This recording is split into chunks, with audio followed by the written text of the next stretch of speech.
にぎわい子、新子という言葉は、主に仏教行事や伝統的な儀礼において、身寄りのない死者や供養してくれる人がいない魂、小魂を救済し、施しを行うことを指します。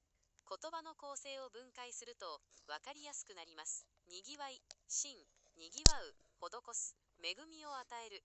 子、身寄りのないもの。ここでは供養されない死者。現代ではあまり日常的に使われませんが、具体的には以下のような開始挑選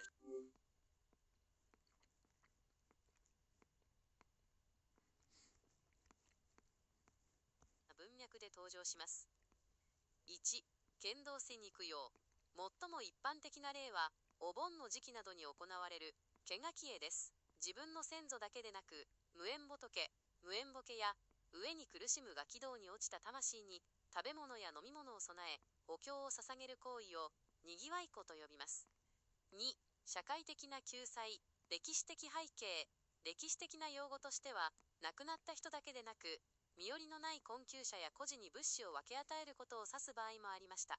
飢饉や災害の際に、国や寺院が民衆を助ける慈善活動の一環です。3、祭礼やイベント。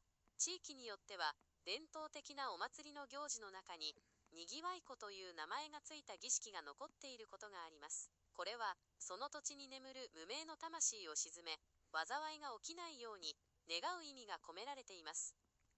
まとめ、簡単に言えば、誰からも顧みられない存在に、慈悲の心を持って手を差し伸べることを意味する、非常に精神性の高い言葉です。この言葉をどのような場面で見かけられましたか？例えば、古文書、お寺の案内、あるいは文学作品など、文脈を教えていただければ、より詳しく解説できます。